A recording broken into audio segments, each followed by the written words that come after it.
My name is Darren Blank, and I'm the pastor at Zor Church in Tofte.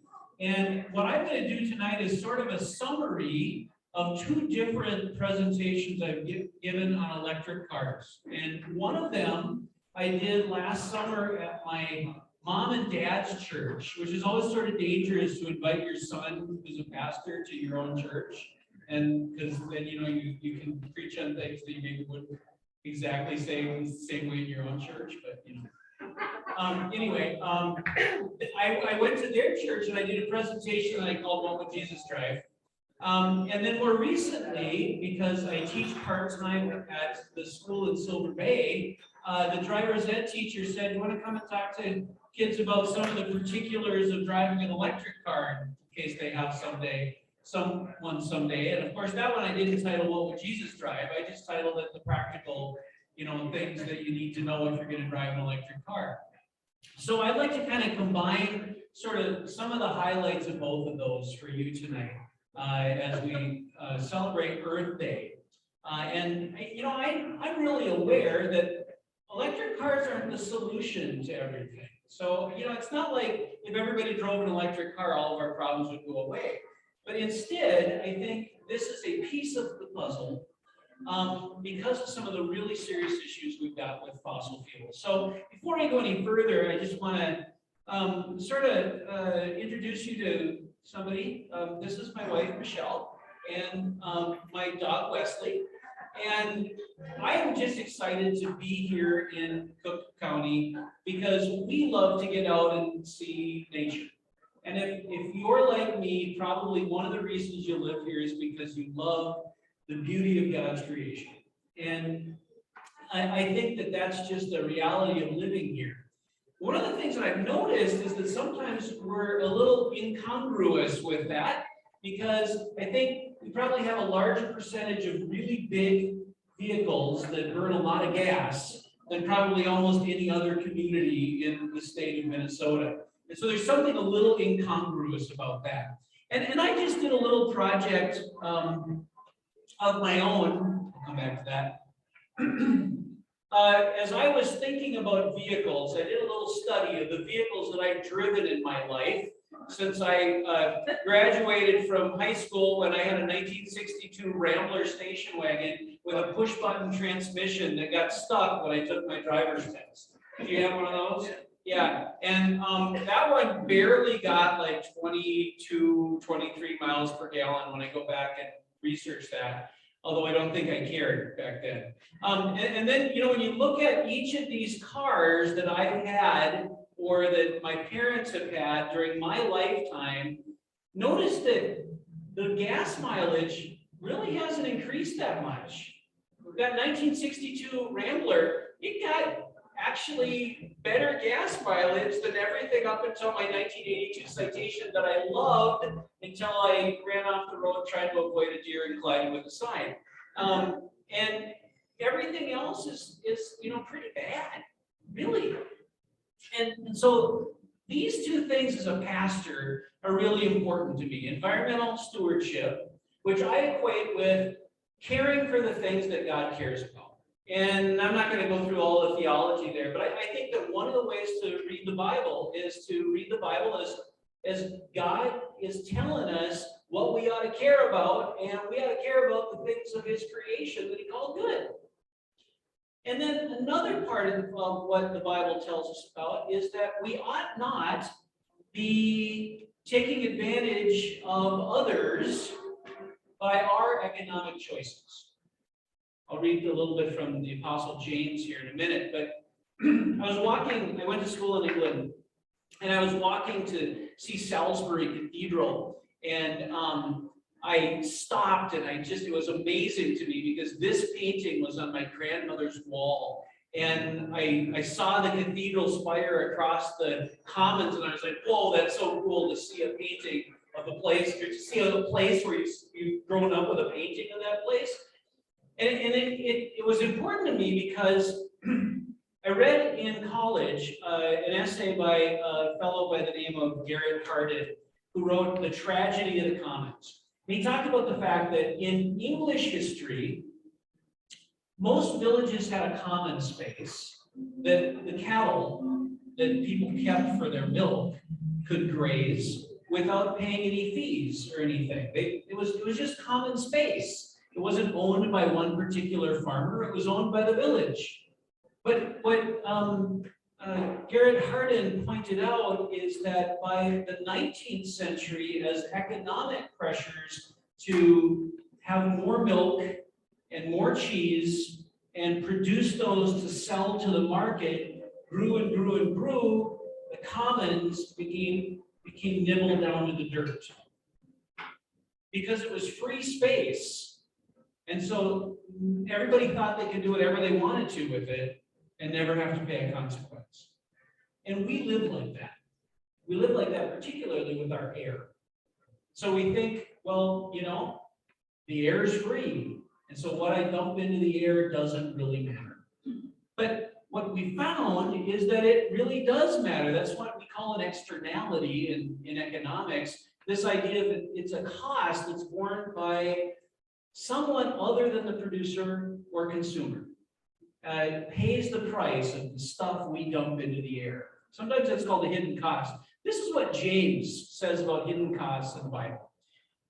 It is a sin when someone knows the right thing to do and doesn't do it. Pay attention, you wealthy people. Listen, hear the cries of the wages of your field hands. These are the wages you held back from those who harvested your fields. The cries of the harvesters have reached the ears of the Lord of heavenly forces. He's really talking about not taking care of somebody because of your economic choices, is what he's talking about there. And you might not even know that. But he says, once you know the right thing to do and you don't do it, you're missing the mark. You're straight from the path. So I started thinking about the cars that I drive. And I started thinking, man, I'm getting a little convicted by this. And so what do I do about it? And it led me to start thinking a little bit more about gasoline. So obviously, this was back when gas was $2.25. So that's a while ago now. It seems like ancient history. It really wasn't that long ago. But really, when you start adding up those hidden costs, those externalities that we don't pay at the pump, when gas was $2.25, the real cost was close to $6.13. And that included the cost of defending our fuel and petroleum supplies around the world. And we see today in Ukraine what dependence on petroleum supplies from elsewhere really mean. It's the cost of air pollution. And right now today, I think it was a couple of years ago, a study, I don't remember where the study was now, but a reputable university came out with a study that indicated that about 4 to 8 million people each year die because of fossil fuel air pollution globally. That's about 1 out of every 5 deaths globally. If we weren't burning the stuff, those people wouldn't die. Okay, and I'm thinking about James and his admonition to wealthy people. And then we pay because of the cost of climate change. All of these were just really kind of getting at me because I drive at least 2 days, usually 3 days a week, back and forth from Toffee to Silver Bay, and I go teach there, and so that's 60 miles, and the car I was driving at the time was getting a little better than 30 miles per gallon, but that was at least 2 gallons of gas that I was burning every time I would drive to Silver Bay. And that's about 40 pounds of carbon dioxide going into the air for every trip to Silver Bay. How many of you live about 30 miles away from here? Okay, so you're doing the same thing. And it's like, that's just not okay, because that's contributing to this. And we all know how that works. You've probably seen that enough in the news. But then I started thinking about gasoline in general.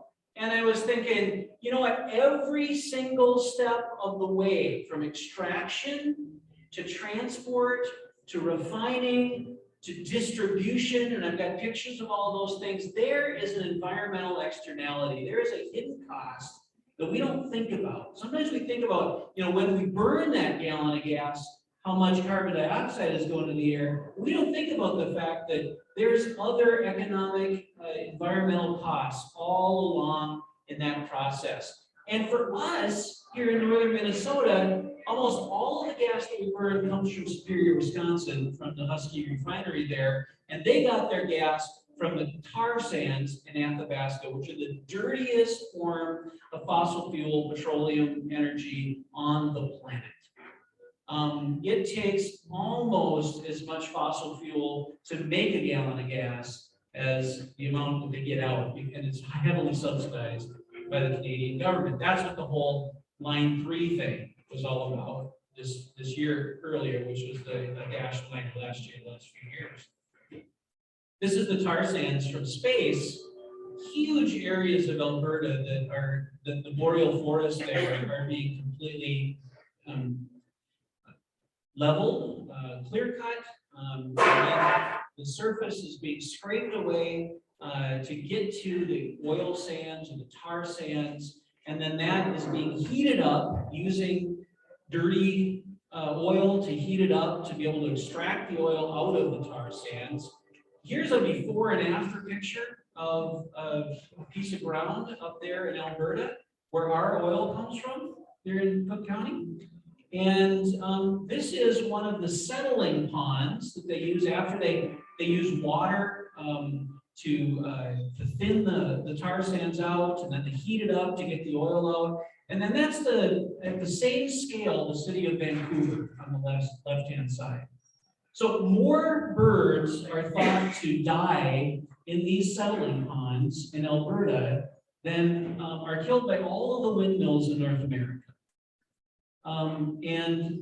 Almost as many birds as are killed by running into skyscrapers, which are actually the biggest reason for bird kill in the United States. This is huge, and this is where we're getting our fuel. And I started thinking about all of this in about 2018 when the refinery exploded, remember, in Superior? And we were kind of thinking about that as that problem down there.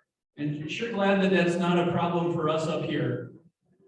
And then I really honed in on the fact that that's where our fuel comes from. So I decided I got to look at other choices. What are the choices that I've got?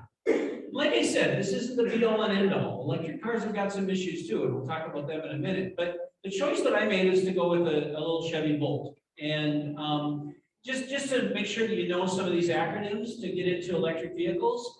So BEV stands for a battery electric vehicle. That's what I've got. That's a vehicle that's pure electric, another way to talk about that.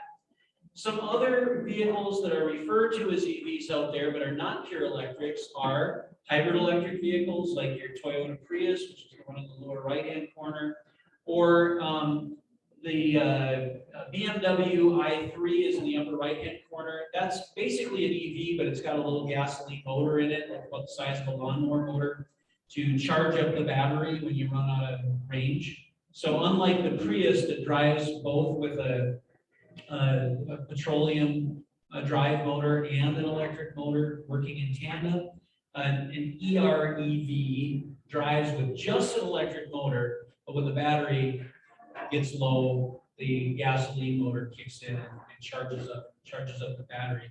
Plug-in hybrid electric vehicle, it's like a hybrid except with plug-in, and you can charge up your battery and maybe get about 40 miles out of it on all electric, and then the gasoline motor will kick in and continue driving like a typical hybrid, like a Prius. Here's my car, and this is at the parsonage at Zor Church, and we recently installed some solar panels on the parsonage, and we did that, kind of on purpose. I don't ask for any mileage anymore from the congregation, so they used to pay me sort of mileage reimbursements. Instead, I plug in my car, and the cost is actually, we've spent less plugging in my car and me driving it a lot than we used to spend on them reimbursing me mileage. So it's actually been okay. Some of that was maybe the pandemic, but that's a piece of it. Okay, so to get into some common questions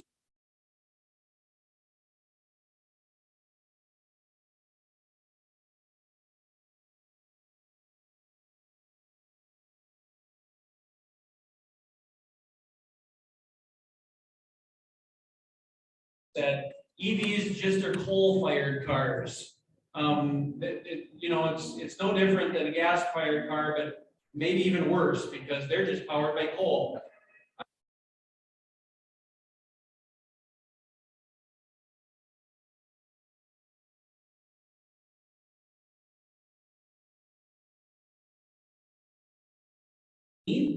Is extracted, transported, refined, distributed, and then sold, and the pollution from that gallon of gas. If you're going to really compare apples to apples, you're going to go all the way back to the source.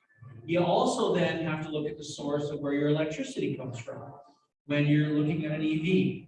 And so people have done that. Here's a study from 2016, and this is the battery electric vehicle up on the top. You'll see that there's more raw materials that go into the manufacture of it. So on the day you bought the car, if you're comparing an electric vehicle to a gasoline vehicle, the electric vehicle has had a higher environmental impact on the day you buy the car. But it takes a little bit of time.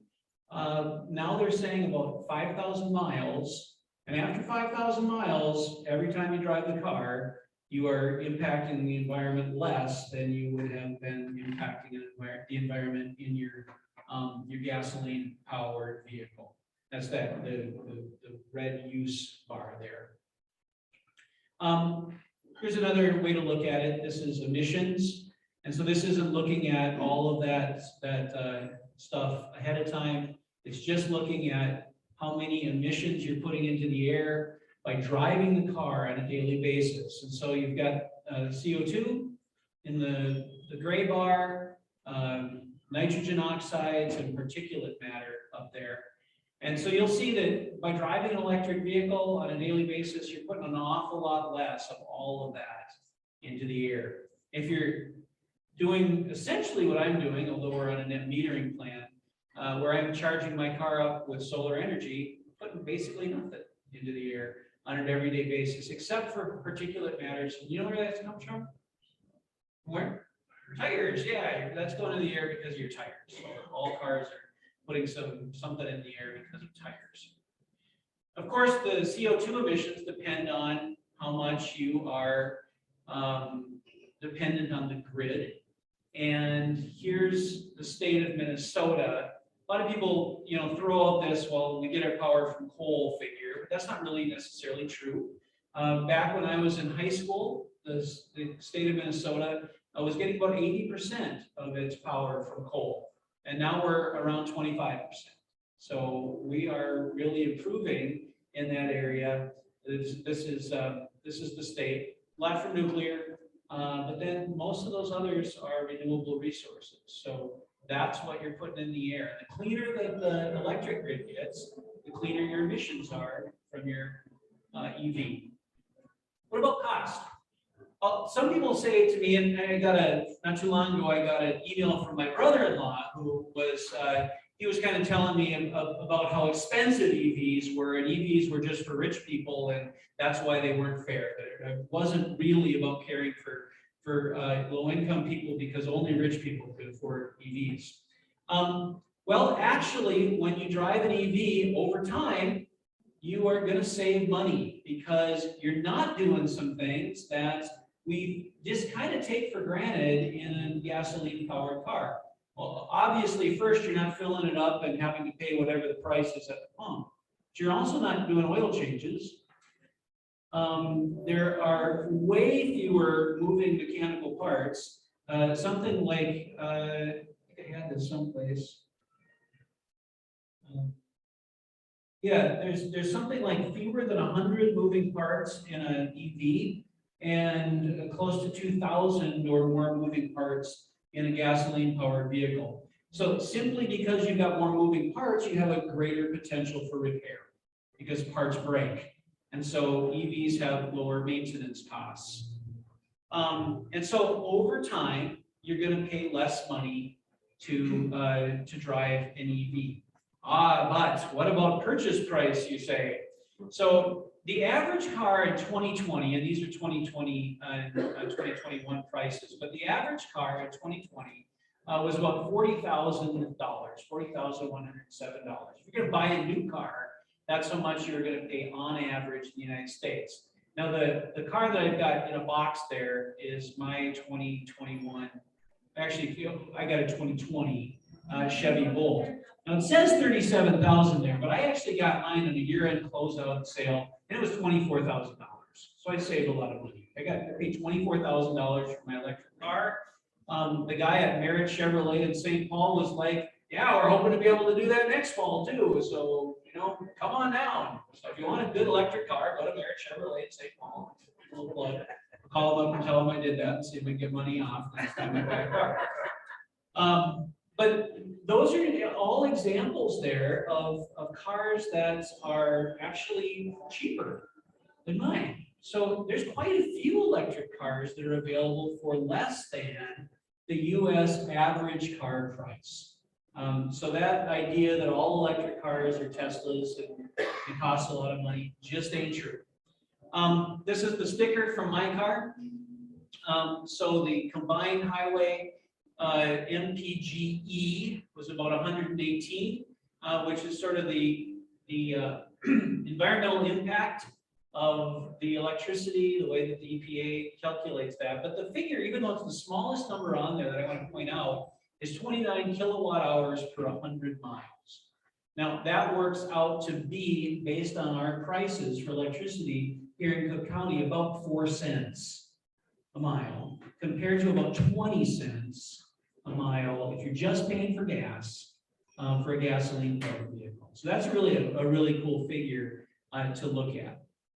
Okay, another question then, and this one I gotta say I've learned a lot over the year of owning this car, is range anxiety. So a lot of people are like, I'll wait until those cars get a little better range. This is my car. It's about 260 miles of range, in a perfect world. What we have found is that in the real world, that fluctuates a lot. And this is actually one of the most disappointing things about owning an electric car, but also we really just had to think a lot more.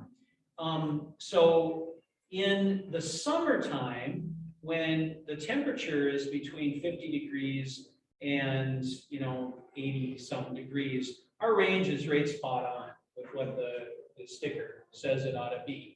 But when it starts getting cold, that range can drop all the way down to, at about 20 below, it's about 40% of what the sticker price says. Now, interestingly enough, it's actually about the same loss of efficiency as you get in a gasoline powered vehicle. You just don't think about that because you just go buy more gas in the wintertime. And with an electric car, you got to think about it a little bit more. And there's some reasons for that. And one of those has to do with charging stations. So this is from PlugShare, and I put this up here originally for the reason of just wanting to point out how you know where the chargers are. So you get these apps on your phone, and it'll show you all the chargers in your area. This is just, northern Minnesota, northern Wisconsin, sort of the chargers that pop up that are compatible with my vehicle.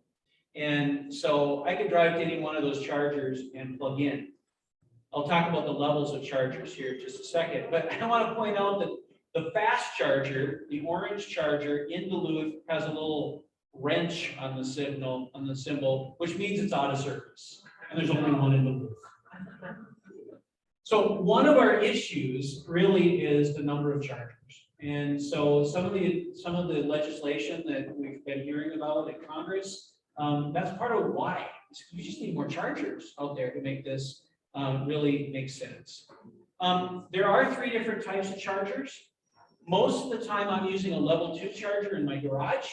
For my particular vehicle, I can get a full charge in anywhere between 4 and 6 hours. That's how much it takes for a full charge, and a level 2 charger in my garage works perfect because I just plug in when I come home. It's all charged up for me the next day. I've never ever had a gas tank in my gas station in my garage. So in some ways it's easier than having to go to the gas station. It's just right there. Level 3 chargers are fast chargers that are the public chargers that I might want to go to. I can get a full charge in, like it says there, anywhere from 30 to 60 minutes. And one of the ones that we really love going to quite a bit is the one in Moose Lake, because there's 2 restaurants across the parking lot. So, when we're down on our way down to the cities, we stop at Moose Lake, we have a meal. By the time we're done with our meal, the car's all charged up, and we'll go the rest of the way to the cities. Level 1 is just like a 110 out, and that would take like 24 hours to charge my car if it was completely empty. I did do that at my dad's house over Christmas break. It was kind of painful, but got her done. So you can see the green chargers are the level 2. The chargers at Tettagooch and Cascade, those are level 2 chargers.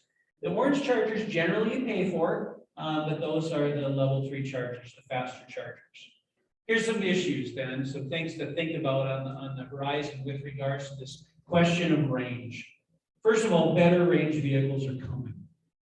Right now, I was recently looking at a commercial and reading an article about the new Teslas that have got a 700-mile range on one battery. So full charge is 700 miles of range. That's way more than you get out of a tank of gas. And so if you think about being fully charged within an hour at a fast charger, you got 700 miles of range, that's pretty good. You can't really say, oh, I live too far away anymore, when that's what your car gets. How do you achieve that? Well, one way is more cells, which is a little problematic. Another way is better aerodynamics and efficiency. And the third way is that we're seeing different and better battery chemistry come along. Of course, that's a real question for us, and it's an issue for us, and I'm not laying that aside because a lot of these batteries use a lot of metals like nickel and cobalt. However, do you know who the largest consumer of cobalt on the planet is right now? You might think it was like battery manufacturers, right? You hear that all the time in the news. It's the petroleum industry, because they use cobalt to desulfurize petroleum before they turn it into gasoline and diesel fuel. So cobalt is not a bigger problem in batteries than it is right now in making gas. What I found in my car is that battery management is a really big and important issue. If I pre-start my car while it's still plugged into the wall, I can warm up the battery and warm up the cabin, and I don't have to use my heater as much, and the battery's warmed up and it's all good to go, and I save a lot of range if I simply do that. We're also seeing newer chargers and newer systems for charging that are hoping to achieve 1 minute for 10 miles of charge, and I'm really excited to see those chargers come online soon as well. Last one I was going to mention, although my time is up, is just there's going to be an EV for any style out there as we move into the future. So that's my talk on EVs. Any questions? Yeah, what's the, wasn't familiar with you were saying, like a lawnmower size gas motor in an electric vehicle, that's called a what? Yeah, that is, what was that acronym? I forget the name of the acronym. The only one that I'm aware of that is really been a commercial success is the BMW i3.